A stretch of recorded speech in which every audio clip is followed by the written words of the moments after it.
오늘 우리에게 주신 하나님의 말씀은 구약성경 출애굽기 14장 10절에서 16절에 있는 말씀입니다. 출애굽기 14장 10절에서 16절에 있는 말씀을 저와 여러분이 한 절씩 교독하도록 하겠습니다. 바로가 가까이 올 때에 이스라엘 자손이 눈을 들어본즉 애굽 사람들이 자기들 뒤에 이른지라. 이스라엘 자손이 심히 두려워하여 여호와께 부르짖고 그들이 또 모세에게 이르되 애굽에 매장지가 없어서 당신이 우리를 이끌어내어 이 광야에서 죽게 하느냐. 어찌하여 당신이 우리를 애굽에서 이끌어내어 우리에게 이같이 하느냐. 우리가 애굽에서 당신에게 이런 말이 이것이 아니냐. 이르기를 우리를 내버려 두라. 우리가 애굽 사람을 섬길 것이라 하지 아니하더냐. 애굽 사람을 섬기는 것이 광야에서 죽는 것보다 낫겠노라. 모세가 백성에게 이르되 너희는 두려워하지 말고 가만히 서서 여호와께서 오늘 너희를 위하여 행하시는 구원을 보라. 너희가 오늘 본 애굽 사람을 영원히 다시 보지 아니하리라. 여호와께서 너희를 위하여 싸우시리니 너희는 가만히 있을지니라. 여호와께서 모세에게 이르시되 너는 어찌하여 내게 부르짖느냐. 이스라엘 자손에게 명령하여 앞으로 나아가게 하고, 함께 읽습니다. 지팡이를 들고 손을 바다 위로 내밀어 그것이 갈라지게 하라. 이스라엘 자손이 바다 가운데서 마른 땅으로 행하리라. 아멘. 이 시대에 중요한 단어 중에 하나가 있다면 그것은 단순함이라는 단어입니다. 그렇다면 왜 단순함을 강조하는 것일까요? 너무도 복잡하다는 시대를 살기 때문일까요? 사실 복잡하게 한다는 것은 우리 삶을 힘겹게 하기 때문입니다. 복잡한 생각이 많아지면 점점 더 내 삶에 힘이 분산되기 때문입니다. 흩어지면 무력해지는 것이죠. 그래서 자꾸만 이 단순해지라고 말하는 것이죠. 이 단순함이란 이 아무것도 없는 것 같지만 엄청난 힘을 발휘하게 되는 것이지요. 오히려 이 단순해질수록 추진력은 더 강력해지는 것입니다. 하나에 집중할수록 힘이 생기는 것이죠. 그렇다면 이 믿음 생활이 그런 것 아닐까요? 여러 가지 것들의 마음을 우리가 빼앗기는 것이 아니라 단순하게 이 한 가지의 마음을 쏟는 것입니다. 하나님 한 분에게만 우리의 마음을 쏟아가는 것입니다. 하나님 한 분께 우리의 전 삶을 걸어보는 거예요. 그래서 점점 더 단순해지는 이 삶이 되는 것입니다. 삶의 이 곁가지들을 하나 둘씩 잘라내는 것입니다. 농사를 지어본 사람들은 알 거예요. 전지 작업이 얼마나 중요한 것인지. 가지가 많다고 많은 열매를 맺는 것이 아니라 오히려 가지를 잘라줄수록 더 견실한 열매를 얻어낼 수 있다는 것이죠. 우리 삶도 마찬가지입니다.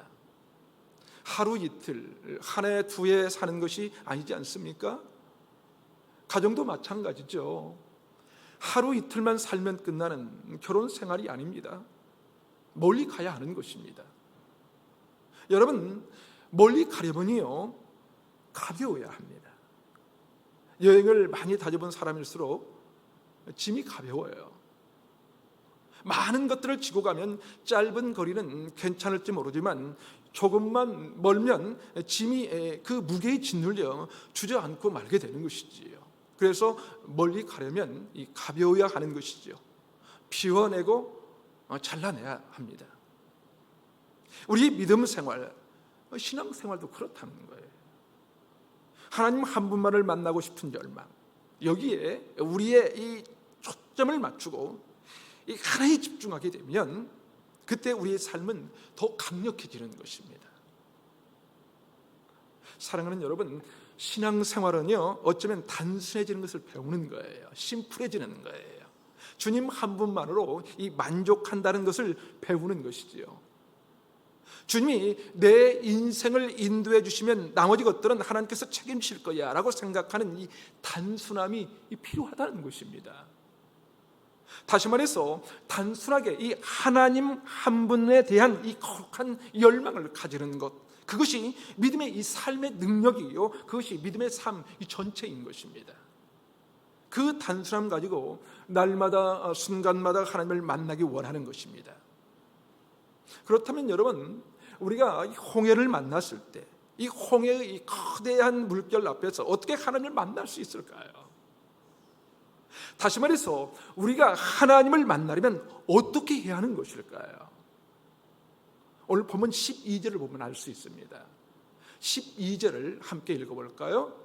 시작. 우리가 애굽에서 당신에게 이른 말이 이것이 아니냐? 이르기를 우리를 내버려 두라. 거기까지요. 자, 이스라엘 백성들이 모세에게 뭐라고 하냐면요, 우리 좀 내버려 두지 왜 우리까지 끌고 여기 온 거야? 라고 항의한 것입니다. 항의하고 있습니다. 이 말씀을 보면 하나님을 만나는 이 중요한 방법을 알 수 있는데요, 우리가 홍해 앞에서도 하나님을 만나려면 어떻게 해야 하냐면요, 첫 번째로 우리 마음대로 내버려 두지 않아야 합니다. 다시 말해서 마음을 늘 새롭게 하고 잘 다스려야 합니다. 우리 마음대로 내버려 두지 않아야 하나님을 만날 수 있다는 것이지요. 다시 말해서 우리 마음대로 내버려 두면 하나님을 만날 수 없다는 거예요. 여러분, 이스라엘 백성들을 마음대로 놔뒀다면 아마도 그들은 이 출애굽을 하지 않았을 거예요. 애굽에서 계속해서 노예로 살고 있었을 것입니다. 그들은 애굽에서 살면서 하나님을 찾지도 않았을 거예요. 하나님을 기대하지도 않았을 것입니다.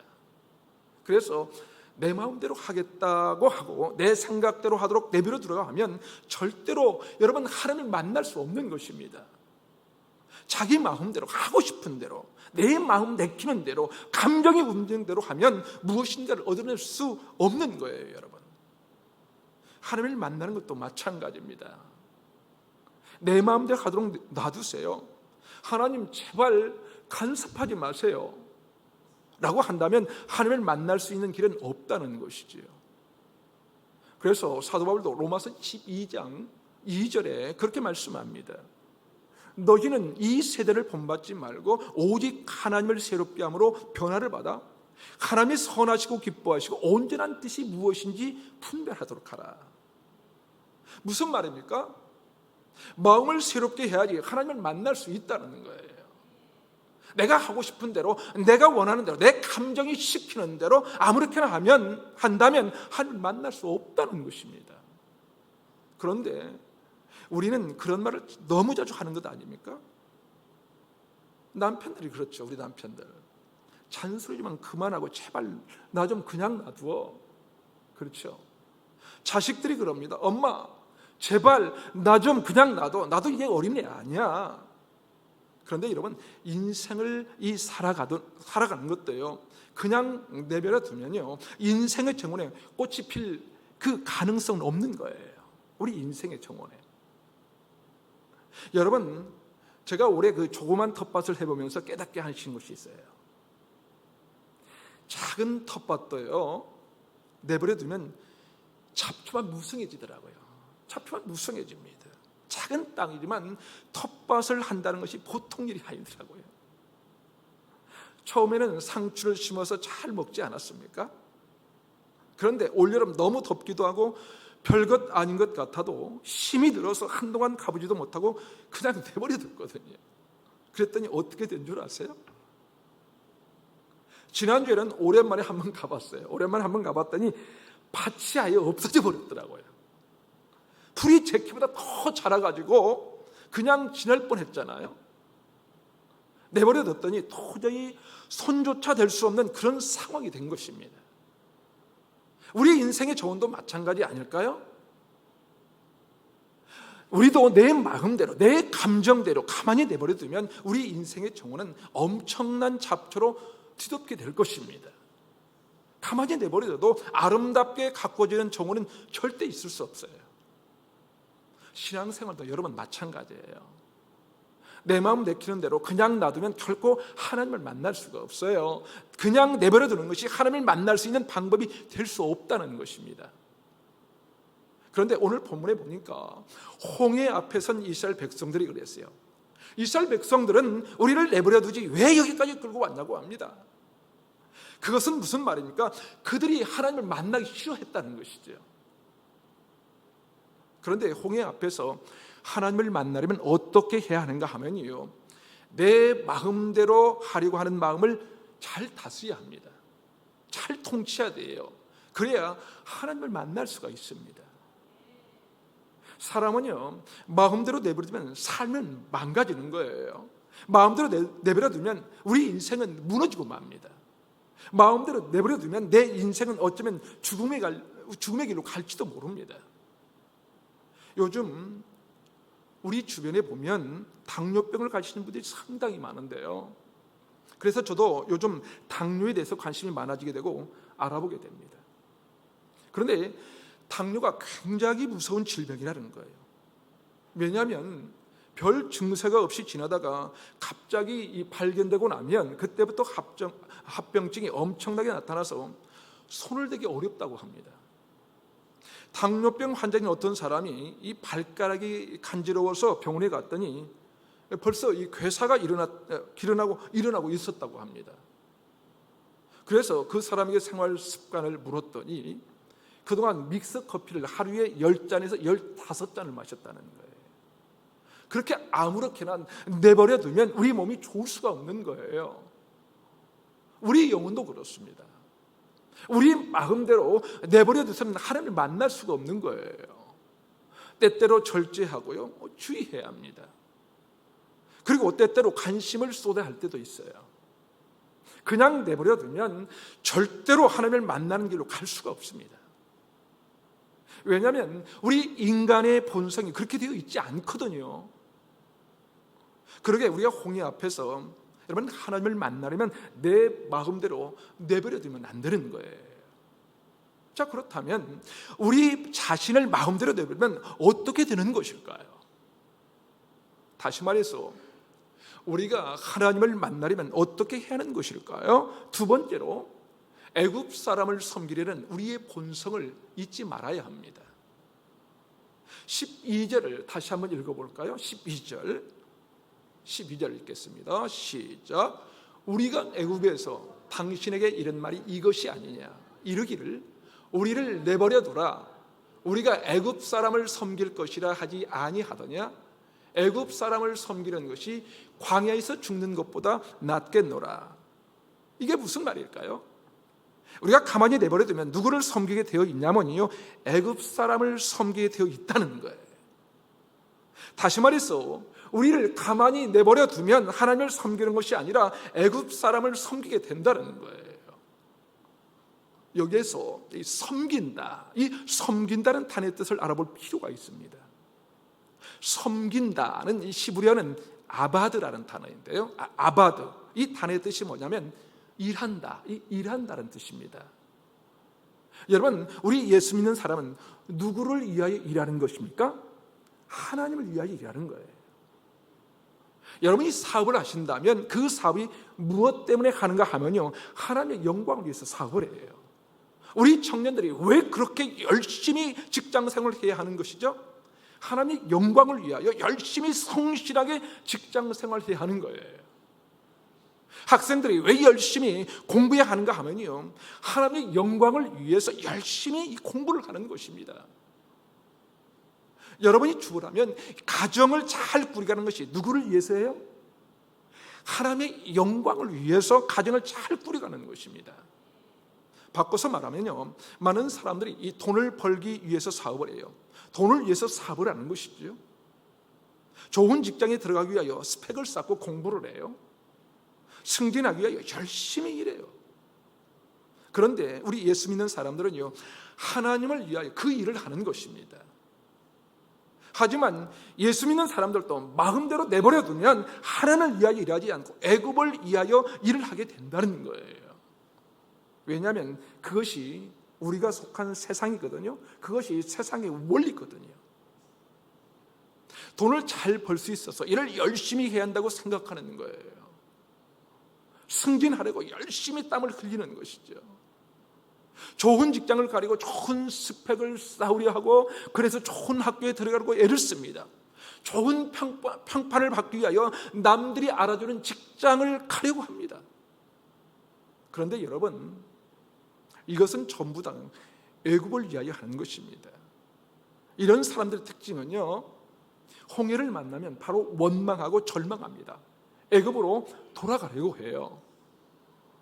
예를 들자면 여러분이 직장에서 열심히 일을 했어요. 그런데 나보다 별로 열심히 한 것 같지 않은 옆 사람이 상사에게 잘 보이더니 먼저 승진하게 됐어요. 그러니까 기분이 나쁩니다. 기분이 나빠서 이 회사는 더 이상 다닐 수 없어. 그러면서 포기하고 그만둬 버립니다. 또 좋은 직장을 가지고 열심히 공부를 했는데 좋은 직장을 못 가면 이제까지 공부한 것이 다 소용없는 것 같아요. 그래서 그동안 이 공부한 것이 억울한 거예요. 그런데 우리는 하나님 때문에 공부하고 하나님 때문에 일합니다. 하나님을 위하여, 우리 하나님을 위하여, 하나님의 영광을 위하여 한다는 거예요. 이것이 정확하지 않으면 우리는 애굽을 계속해서 섬기게 되고요, 홍해 앞에서 애굽으로 다시 돌아가기를 원해요.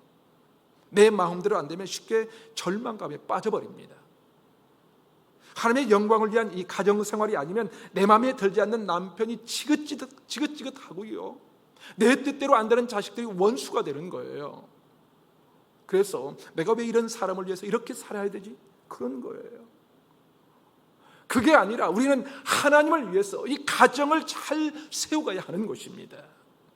우리 눈앞에 보이지 않지만 이 불같은 눈으로 우리를 살펴보고 계시는 하나님을 위해서 일하는 거예요. 우리는 그 누구 때문에, 그 무엇 때문에 일하지 않아요. 다시 말해서 애굽을 위해서 일하지 않습니다. 하나님을 위해서 하는 거예요. 그래서 로마서 14장 8절은 이렇게 말씀합니다. 우리가 살아도 주를 위하여 살고 죽어도 주를 위하여 죽나니 그러므로 사나 죽으나 우리가 주의 것이로다. 아멘. 아멘. 사랑하는 여러분, 우리가 왜 열심히 일하십니까? 왜 일합니까? 좋은 직장에서 승승장구하며 살아남으려고요? 아니요, 그렇지 않아요. 하나님이 맡겨주신 직장, 하나님께 주신 직장, 하나님을 위해서 열심히 일하는 거예요. 우리 인생의 주인 되신 하나님을 위하여 일하는 사람, 그런 사람이 끊임없이 무엇인가를 이뤄낼 수 있는 힘을 가지게 되는 것입니다. 우리가 살아도 주를 위하여 살고 죽어도 주를 위하여 죽는다는 것은 우리 그리스도인들의 이 믿음의 이 삶의 원칙입니다. 우리는 애굽 사람을 섬기기 위해서 일하지 않거든요. 애굽 사람이란 무엇입니까? 뭐예요? 그것이 어떤 사람은 돈이고요, 어떤 사람은 인기를 얻는 것입니다. 좋은 평판이나 명예를 얻는 거예요. 우리가 그것을 얻기 위해서 사는 것이 아니라는 것이죠. 그것이 아니라 하나님을 위해서, 하나님의 영광을 위하여 일합니다. 그래야 반복되는 일에도 지치지 않는 거예요. 혹시 승진을 못해도 낙심하지 않아요. 일이 잘 풀리지 않아도 불평하지 않아요. 뜻대로 되지 않는다고 삶을 포기해버리고 싶은 생각을 하지 않아요. 우리는 하나님을 위해서 살거든요. 그것을 바로 깨달을 때 하나님을 만날 수 있는 것입니다. 그렇다면 왜 사람들은 보이지 않는 하나님을 위하여 일하지 않고 눈에 보이는 애굽 사람을 위하여 일하려고 하는 것일까요? 다시 말해서 홍해 앞에서 하나님을 만나려면 어떻게 해야 하는 것일까요? 세 번째로, 광야는 죽음의 땅이 아니라는 것을 알아야 합니다. 뭐라고요? 광야는 죽음의 땅이 아니라는 것을 알아야 된다는 거예요. 오늘 보면 12절은 여기에 대한 답을 주고 있는데요, 다시 한번 12절을 읽어보겠습니다. 시작. 우리가 애굽에서 당신에게 이른 말이 이것이 아니냐, 이르기를 우리를 내버려 두라. 우리가 애굽 사람을 섬길 것이라 하지 아니하더냐?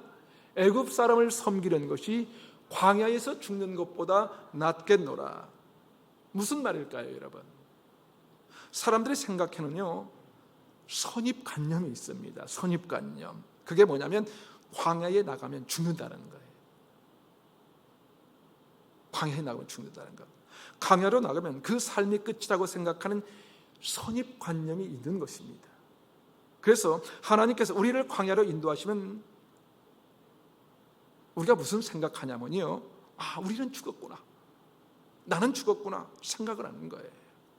이스라엘 백성들이 광야로 오니까 어떻게 생각하냐면요, 이제 우리는 죽었다, 나는 죽었다, 차라리 애굽에서 그냥 살면 되는데 왜 우리를 여기까지 데리고 나와서 죽게 하려고 그러는가 생각을 해요. 애굽에서 사는 것이 광야에서 죽는 것보다 낫겠다고 생각을 하는 것이죠. 광야를 죽음의 장소, 이 매장지라고 생각하고 있었다는 거예요. 그런데 여러분, 아닙니다. 광야는 여러분 하나님의 기적을 경험할 수 있는 놀라운 현장이에요. 반석에서 여러분 물을 경험할 수 있는 엄청난 기적의 장소이다. 기적의 장소라고 해요. 보이지도 않는 곳에서 만나가 쏟아지는 것을 경험하는 기적의 현장인 것입니다. 여러분, 생각지도 못한 이 엄청난 메추라기가 내려와서 우리가 먹을 고기가 충분해진 것을 경험하는 장소예요. 낮이면 뜨거운 햇살을 가리우는 이 구름 기둥으로, 밤이면 추위를 견딜 수 있는 불 기둥으로 인도함을 받는 곳, 살아계신 하나님을 그 만나는 역사의 현장입니다. 그런데 대부분의 사람들은 광야를 생각하면 죽는다고 생각해요. 그러게 차라리 애굽을 섬기는 것이 낫다고 생각하는 것이죠. 하나님을 쫓아가다가도 이 광야를 만나는 것은 죽음의 길이라고 생각하니까. 그러나 여러분, 우리는 그렇지 않습니다. 왜냐하면 하나님을 따라 광야를 가는 것은 기적을 경험할 수 있는 절호의 기회거든요. 하나님을 따라가다가 홍해 앞에 서는 것은 검푸른 물결을 갈라 마른 땅을 여시는 기적을 체험하는 기회입니다. 그러게 홍해를 보면 하나님의 기적을 꿈꾸는 거예요. 꿈을 꿉니다. 광야를 보면 반석에서 솟아날 샘물을 우리는 기대를 하는 거예요. 메마른 땅에 풀 한 폭이 없을 때 하나님이 먹이시는 만나와 메추라기를 생각하는 거예요. 그래서 그 현장에서 하나님을 만나는 것입니다. 사랑하는 여러분, 그렇습니다. 광야는 죽음의 장소가 아닙니다. 광야는 오히려 하나님의 그 살아계심을 경험하는 장소인 거예요. 여러분, 창세기 26장에 보면 이삭이 경험하는 많은 복에 대한 이야기를 기록하고 있는데요, 그게 뭐냐면 이삭의 아버지 아브라함 때 흉년이 들기 시작했는데 이삭이 장성할 때까지 계속해서 흉년이 멈추지 않는 거예요. 그래서 이삭이 흉년과 기근을 피하여 그랄 지역으로 내려갑니다. 그런데 거기에 흉년과 기근이 멈추지를 않는 거예요. 그래서 이삭은 애굽 땅으로 가려고 하죠. 그런데 하나님이 이삭에게 가지 못하게 만들어버려요. 그냥 그랄 지역에 머물러 있으라는 거예요. 다시 말해서 그대로 광야에 있으라는 거예요. 광야에 있으라. 그곳이 끝이 나는 곳이 아니라는 것입니다. 그 말씀에 순종한 이삭에게 어떤 일이 일어난지 아십니까, 여러분? 창세기 26장 12절과 13절은 이렇게 기록되어 있습니다. 이삭이 그 땅에서 농사하여, 그 땅이 어디입니까? 그 땅이 어디예요? 흉년과 기근이 든 그랄 땅에서 농사하여, 그렇죠? 그 해에 100배나 얻었고 여호와께서 복을 주심으로 그 사람이 창대하고 왕성하여 마침내 거부가 되었다고 성경은 기록합니다. 여러분, 보통 사람은요, 기근과 흉년이 든 땅에 가면 죽음의 땅이라고 생각합니다. 그런데 그 기근의 땅, 흉년의 땅에서 농사를 지었더니 어떻게 되었어요? 어떻게 되었습니까? 100배의 삭을 얻었다는 거예요. 그것을 본 그랄 지역 사람들이 깜짝 놀라죠.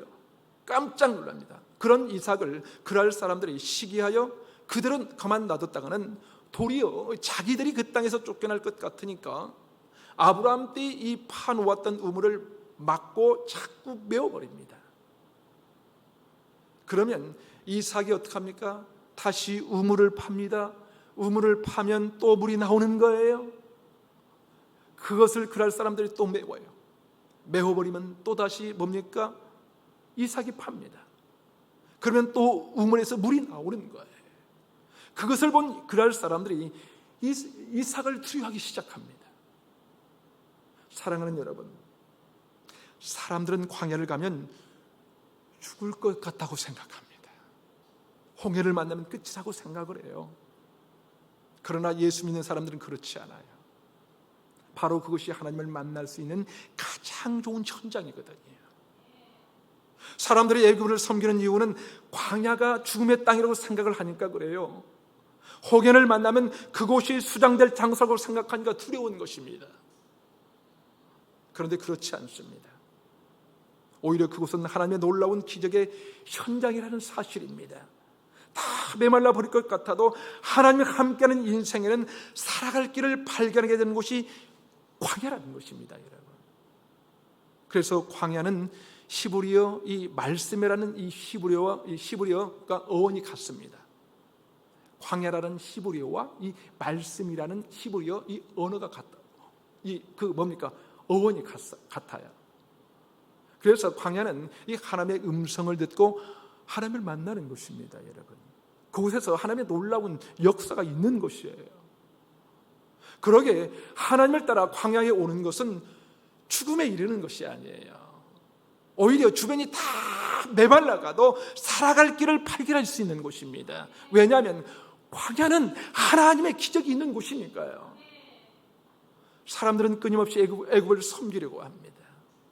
돈을 섬기려 하고요, 자신에게 주어진 기회를 섬기려고 합니다. 그러나 우리는 그 모든 것들을 통치하고 다스리시는 하나님을 섬깁니다. 그러게 하나님을 섬기다가 홍해를 만나도, 이 광야를 만나도 우리는 그 자리가 죽음의 자리가 아니라 오히려 우리를 살리시는 하나님의 역사의 자리라는 것을 알게 되지요. 여기에서 이 섬긴다는 단어의 또 다른 뜻이 있는데요, 그것은 예비하다입니다. 예비하다. 여러분, 우리를 마음대로 내버려두면 우리는 하나님을 예배하지 않아요. 왜 우리가 주일마다 이렇게 성전에 모여서 예배드린지 아세요? 왜 그렇습니까? 가만히 내버려두면요, 하나님을 예배하는 사람이 되게 어려워요. 그래서 하나님께서 우리를 이렇게 불러 모아주셔서 하나님을 예배하게 하는 것입니다. 그래서 우리는 삶의 현장에서도 여러분 하나님을 예배하듯이 일하는 거예요. 삶의 현장에서 하나님을 예배하듯이 공부하는 거예요. 하나님을 예배하듯이 가정을 섬기는 거예요. 우리 그리스도인들은 우리를 세워주신 곳에서 하나님을 예배하는 삶이 우리를 살려주기 때문입니다. 예배를 통하여 하나님께서 우리를 풍요롭게 하시기 때문입니다. 왜일까요? 하나님 외에 다른 것들을 쫓으면 불안한 세상 아닙니까? 그러게 우리는 이 홍해를 만나든지 광야를 만나든지 하나님을 쫓아 살아가는 것입니다. 왜냐하면 하나님께서 우리의 길을 인도해 주시기 때문입니다. 여러분, 홍해나 광야는요, 하나님의 음성을 더욱 세밀하게 들을 수 있는 곳이에요. 그러게 광야를 만나도 홍해 앞을 가로막아도 하나님을 섬기는 일을 포기하지 않습니다. 홍해에서도 광야에서도 그분만을 바라보며 쫓아가면 그분은 이 넘실대는 이 홍해를 가르시고 마른 땅을 내실 것입니다. 목이 말라 죽을 것 같은 광야에서도 그분은 반석에서 물을 뿜어내실 것입니다. 그러게 우리의 찬송은 바로 이것입니다. 나의 갈 길 다가도록 예수 인도하시니 내 주 안에 있는 궁유를 어찌 의심하리요. 믿음으로 사는 자는 하늘 위로 받겠네. 무슨 일을 만나든지 만사형통하리라. 무슨 일을 만나든지 만사형통하리라. 그렇게 찬송하며 주만 따르는 인생길을 걸을 수 있는 것입니다. 여러분, 사랑하는 여러분, 여러분이 지금 광야를 걷고 계십니까? 어떤 광야입니까? 아니면 검푸른 물이 앞을 가로막는 이 홍해를 만나셨습니까, 여러분? 그렇다면 여러분, 그곳에서 애굽으로 돌아가는 것이 아니라 바로 그곳에서 하나님을 깊이 만나시기를 바랍니다. 그러므로 홍해의 마른 땅을 내시는 하나님의 놀라운 이 기적의 역사를 경험하는 저와 여러분의 삶이 되시기를 주님의 이름으로 축원합니다. 축원합니다. 아멘.